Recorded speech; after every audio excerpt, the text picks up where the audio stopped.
അല്ലാഹുവിന്റെ പ്രവാചകന്റെ സ്വഹാബികൾ കിടന്നു വരികയാ. ലോകത്തിന്റെ നേതാവിന്റെ ചാരത്തേക്ക് കിടന്നു വന്നു. എന്നിട്ട് പറയുന്നു, യാ റസൂലല്ലാഹ്, അല്ലാഹുവിന്റെ നബിയേ, അൽഖമ റളിയല്ലാഹു തആല അൻഹു സക്കറാത്തിന്റെ അവസ്ഥയിൽ കിടക്കുന്ന നബിയേ, മരണത്തോട് മല്ലടിച്ചുകൊണ്ട് കിടക്കുകയാണ്. എല്ലാവരും അടുത്ത് നിന്നോ, സ്വഹാബികൾ അടുത്ത് പോയി നിന്നോ. മരണത്തോട് മല്ലടിച്ചുകൊണ്ട് കിടക്കുന്ന മനുഷ്യന് ലാ ഇലാഹ ഇല്ലല്ലാഹ് പറഞ്ഞു കൊടുക്കണമെന്ന് അല്ലാഹുവിന്റെ പ്രവാചകൻ അവിടെ നിന്ന് പഠിപ്പിച്ചു തന്നിട്ടുണ്ടല്ലോ.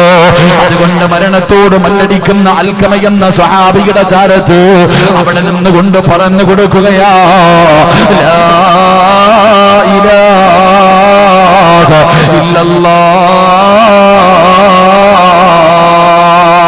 അവിടുന്ന് ഷഹാദത്ത് കലിമ പറഞ്ഞു കൊടുക്കുകയാ.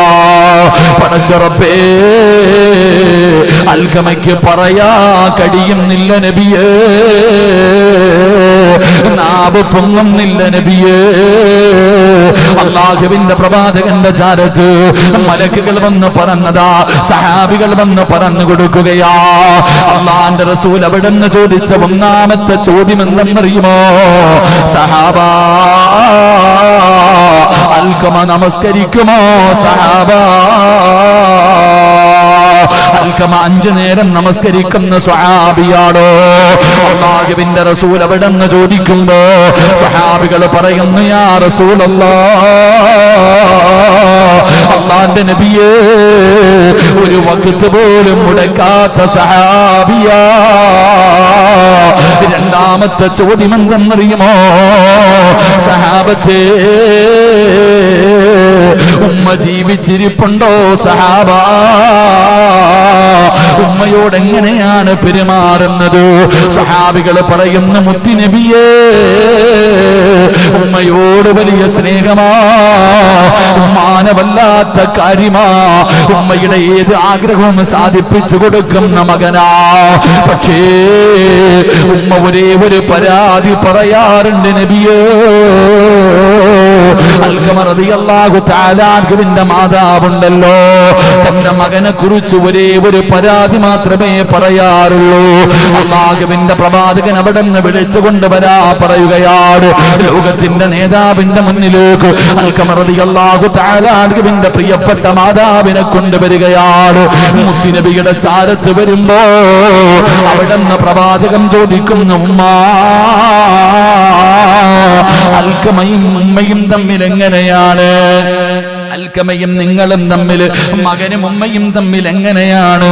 ഉമ്മ പറയാൻ തുടങ്ങി, യാ റസൂലല്ലാഹ്, എന്നെ വല്ലാത്ത സ്നേഹമാ, എന്നോട് വല്ലാത്ത കാര്യമാ. പക്ഷേ അൽഖമ എന്നോട് ഒരേ ഒരു കാര്യം ചെയ്യുന്നത് എനിക്കിഷ്ടമല്ല നബിയേ. അല്ലാഹുവിന്റെ റസൂൽ ചോദിച്ചു, എന്ത് തെറ്റാ? നിങ്ങളുടെ മനസ്സിനെ വേദനിപ്പിച്ച കാര്യം എന്തെന്ന് ചോദിക്കുമ്പോ ആ പ്രിയപ്പെട്ട മാതാവ് പറഞ്ഞു കൊടുത്ത മറുപടി എന്തെന്നറിയുമോ? ആ സ്വഹാബി ലാ ഇലാഹ ഇല്ലല്ലാഹ് പറയാ നാവ് പൊങ്ങാത്തതിന്റെ കാരണം എന്തെന്നറിയോ? നബിയെ, ഞാൻ ഇവനെ ഒരുപാട് കഷ്ടപ്പെട്ട് വളർത്തിയതാണ്, ഒരുപാട് പട്ടിണി കിടന്ന് വളർത്തിയതാണ്, ഇവന് വേണ്ടി ഞാൻ ഒരുപാട് വേദനകൾ സഹിച്ചവനാണ്. എനിക്കെന്റെ പൊന്നുമോനെ വല്ലാത്ത ഇഷ്ടമാണ് നബിയേ. പക്ഷേ വിവാഹം കഴിഞ്ഞപ്പോ, ജീവിതത്തിലേക്കൊരു പെണ്ണ് കടന്നു വന്നപ്പോ, എന്നെക്കാളും സ്നേഹം ഇവന്റെ ഭാര്യയോടാണ് നബിയേ. അവൻ എന്തെങ്കിലും ഒരു കാര്യമുണ്ടെങ്കിൽ അവൻ ആദ്യം പറയേണ്ടത് എന്നോടല്ലേ നബിയേ, ഞാനവന്റെ ഉമ്മയല്ലേ നബിയേ. പക്ഷേ എന്റെ അൽഖമയുണ്ടല്ലോ, ഏത് കാര്യവും അവൻ ആദ്യം പറയുന്നത് അവന്റെ ഭാര്യയോടാണ് നബിയേ. എനിക്കത് സഹിക്കാൻ കഴിയില്ല നബിയേ, എന്നെയത് വല്ലാതെ വേദനിപ്പിച്ചു നബിയേ. ഏത് രഹസ്യവും ആദ്യം പറയുന്നത് ഭാര്യയോടാണ്, പിന്നെയാണ് ഉമ്മയോട് പറയുന്നത്. ഇതാണ് ഉമ്മയുടെ മനസ്സ് വേദനിപ്പിച്ചത്.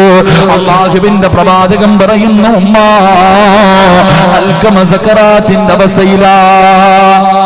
അൽഖമ റളിയല്ലാഹു തആല അൻഹുവിന് മരിക്കുന്ന സമയത്ത് ലാ ഇലാഹ ഇല്ലല്ലാഹ് പറയാൻ പറ്റാതെ വന്നപ്പോ പ്രവാചകൻ സല്ലല്ലാഹു അലൈഹി വസല്ലമ തങ്ങളുടെ ചാരത്ത് സഹാബത്ത് ചെന്ന് പറഞ്ഞു കൊടുത്തപ്പോൾ പ്രവാചകൻ ചോദിച്ചു, ഉമ്മ ജീവിച്ചിരിപ്പുണ്ടോ? ഉണ്ട്, വിളിച്ചു കൊണ്ടുവാ. മാതാവിനോട് ചോദിച്ചു, എങ്ങനെയാ മോനും ഉമ്മയും തമ്മിലുള്ള ബന്ധത്തെക്കുറിച്ച് ചോദിച്ചപ്പോൾ പറഞ്ഞു, വലിയ സ്നേഹമൊക്കെ ആയിരുന്നു നബിയെ, പക്ഷേ ഒരു പെണ്ണ് കെട്ടിക്കഴിഞ്ഞപ്പോൾ അവൻ്റെ സ്വഭാവം മാറി. പെണ്ണ് കെട്ടിക്കഴിഞ്ഞപ്പോൾ അവൻ്റെ സ്വഭാവം മാറി. അവൻ എന്നോടുള്ള സ്നേഹം കുറഞ്ഞു. എന്നെക്കാളും സ്നേഹം അവൻ്റെ ഭാര്യയോടാണ്. അവൻ എന്ത് രഹസ്യമുണ്ടെങ്കിലും ഉമ്മയോട് പറയില്ല എന്നല്ല പറഞ്ഞേ, ആദ്യം ഭാര്യയോട് പറയും, പിന്നെയാണ് എന്നോട് പറയുന്നത്. എൻ്റെ മനസ്സ് വേദനിച്ചു നബിയെ. റസൂലുള്ളാഹി സ്വല്ലല്ലാഹു അലൈഹി വസല്ലമ തങ്ങൾ പറഞ്ഞു, ലാ ഇലാഹ ഇല്ലല്ലാഹ് പറയാൻ പറ്റുന്നില്ല ഉമ്മ, ഒന്ന് പൊരുത്തപ്പെട്ടു കൊടുക്ക്. ഇല്ല നബിയെ, ഇല്ല നബിയെ. ആരാ? സഹാബിയുടെ ചരിത്രം. അൽഖമ റളിയല്ലാഹു തആല അൻഹുവിന്റെ ചരിത്രമാ. ഉമ്മാനെ തല്ലിയില്ല, ഉമ്മാനെ ചീത്ത വിളിച്ചില്ല, ഉമ്മാനെ കണ്ണുനീര് കുടിപ്പിച്ചില്ല, ഉമ്മാനെ വീട്ടിൽ നിന്ന് അടിച്ചിറക്കി വിട്ടില്ല.